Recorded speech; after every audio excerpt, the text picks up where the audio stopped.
নবী সাল্লাল্লাহু আলাইহি ওয়াসাল্লাম কি হুজুরদের নবী না আপনারও নবী? হুজুররা কবরে যাবে, আপনি যাবেন না? উত্তর দেন। হুজুরদের নবী মুহাম্মদ সাল্লাল্লাহু আলাইহি ওয়াসাল্লাম আমাদের নবী নন? নবী সাল্লাল্লাহু আলাইহি ওয়াসাল্লাম শুধু সাহাবীদের জন্য আসছিলেন না আমাদের সবার জন্য আসছিলেন? নবী সাল্লাল্লাহু আলাইহি ওয়াসাল্লাম সারা জীবনে যে কষ্টগুলো স্বীকার করেছেন তা নিজের জন্য না আমাদের জন্য? কিয়ামতের মাঠে তার সুপারিশ ছাড়া আপনি পার পাবেন? তাহলে আপনাকে সুন্নত কেন শেখাতে হবে? তাহলে আপনার মধ্যে তার সুন্নত থাকবে না কেন? আপনার চেহারায় দাড়ি নাই কেন? আপনার প্যান্টটা টাকনোর নিচে কেন? কেন আপনি নবী সাল্লাল্লাহু আলাইহি ওয়াসাল্লামের জীবনী সারা জীবনও একবার পড়ে দেখতে পারলেন না? নবী সাল্লাল্লাহু আলাইহি ওয়াসাল্লাম 23 বছর আপনার আমার জন্য কষ্ট করেছেন, মানুষের মার খেয়েছেন, গাল খেয়েছেন, তাকে 15 বার হত্যা করার চেষ্টা করা হয়েছে, তাকে দেশ থেকে বের করে দেওয়া হয়েছে, গলায় দড়ি পেঁচিয়ে টান দেওয়া হয়েছে, পিঠের মধ্যে উঠে নাড়ি ভুড়ি চাপানো হয়েছে, দাঁত খুশি করে দাঁত ফেলে দেওয়া হয়েছে, মাথা ফাটিয়ে দেওয়া হয়েছে, পা ভেঙে দেওয়া হয়েছে। কাদের জন্য? তার জন্য। তা আপনি আমি কেন তার জীবনী পড়ে দেখলাম না কখনো? কেন আপনার চেহারায় দাড়ি থাকবে না, আমার চেহারা দাড়ি থাকবে না? কেন আমাদের প্যান্ট টাকনুর নিচে উপরে থাকবে না? কেন আমাদের কথাবার্তা, চাল চলন, খাওয়া দাওয়া, ইস্তেঞ্জা করা, নামাজ পড়া, প্রতিটা অ্যাক্টিভিটি সুন্নাহ মাফিক কেন হবে না? এটা আপনাকে হুজুরকে শেখাতে হবে কেন? এটা তো আপনার দায়িত্ব শেখা, নিজের দায়িত্ব। আল্লাহর রাস্তায় বের হতে আপনাকে বলতে হবে কেন? নিজের তাগাদা থেকে আপনি বের হবেন। হুজুররা কবরে যাবে, আপনি যাবেন না? উত্তর দেন। হুজুররা, তোমরা উত্তর দাও, ছেলেরা, ইয়াং জেনারেশন, তোমরা যারা আছো, হুজুররা কবরে যাবে, আমরা যাব না? হুজুরদের নবী মুহাম্মদ সাল্লাল্লাহু আলাইহি ওয়াসাল্লাম আমাদের নবী নন? নবী সাল্লাল্লাহু আলাইহি ওয়াসাল্লাম শুধু সাহাবীদের জন্য আসছিলেন না আমাদের সবার জন্য আসছিলেন? নবী সাল্লাল্লাহু আলাইহি ওয়াসাল্লাম সারা জীবনে যে কষ্টগুলো স্বীকার করেছেন তা নিজের জন্য না আমাদের জন্য? কিয়ামতের মাঠে তার সুপারিশ ছাড়া আপনি পার পাবেন? তাহলে আপনাকে সুন্নত কেন শেখাতে হবে? কেন আপনাকে মেসি নেইমারের হিস্ট্রি পড়াতে হয় না? আপনি তো নিজেই জানেন।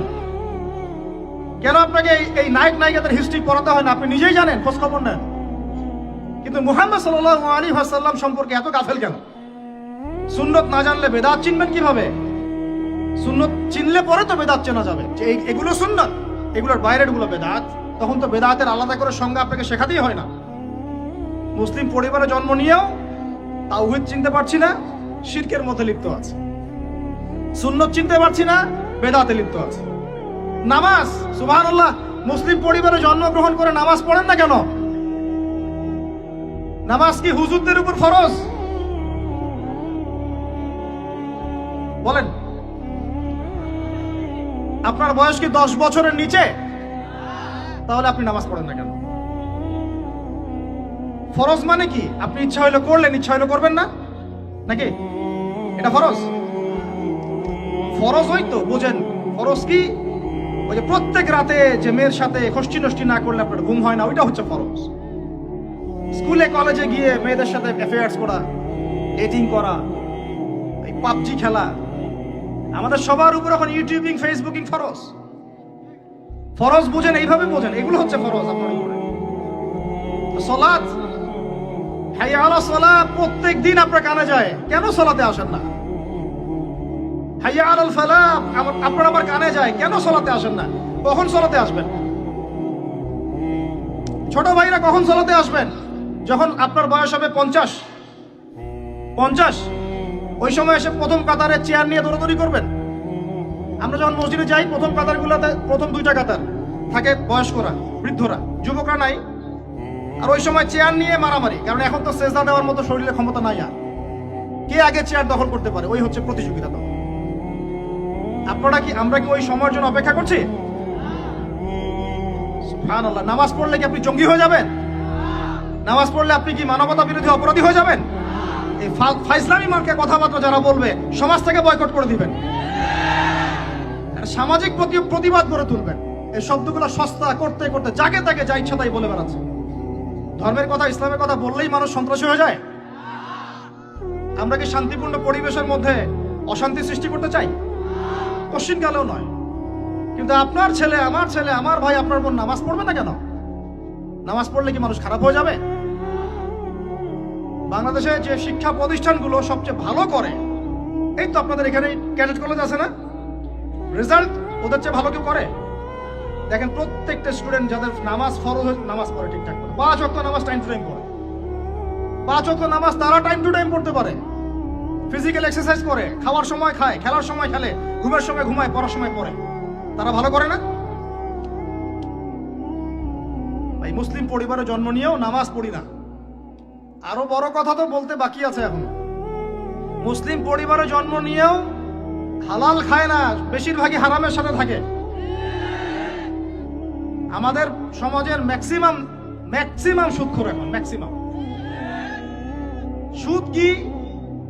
আমার কাছে শোনেন সুদ কি, বাকিদের কথা বাদ দেন। আমার কাছে শোনেন সুদ কি জিনিস। সুদ ইজ ইকুয়াল টু নিজের মায়ের সাথে সেক্স করা। আমার কাছে শোনেন সুদ কাকে বলে। সুদ ইজ ইকুয়াল টু আল্লাহর সাথে যুদ্ধ করা। সুদ সমান সমান রাসূল মুহাম্মদ সাল্লাল্লাহু আলাইহি ওয়াসাল্লামের বিরুদ্ধে অস্ত্র ধরা। সুদ সমান সমান নিজের মাকে বিয়ে করা। সুদ সমান সমান 36 বার জেনা করা, তাও 1 দিরহাম সুদ, 1 দিরহাম সুদ। কোথায় আছে এগুলা? আমি কি আসমান থেকে কথাগুলো বললাম? সহিহ বুখারীর হাদিসে নবী সাল্লাল্লাহু আলাইহি ওয়াসাল্লাম বলেছেন সুদের পাপের 70টা শাখা আছে। কয়টা ভাই?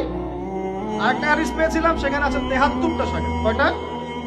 যার সবচেয়ে নিচের শাখাটার নাম হলো নিজের মাকে বিয়ে করা।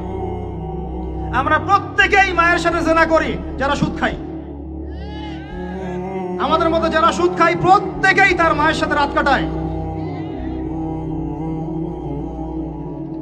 আর কিভাবে বললে কথাগুলো কানে যাবে, কলবে আঘাত করবে আমার জানা নাই। আমরা এটা শুধু খাই না, এটা ফরজ হয়ে গেছে এখন।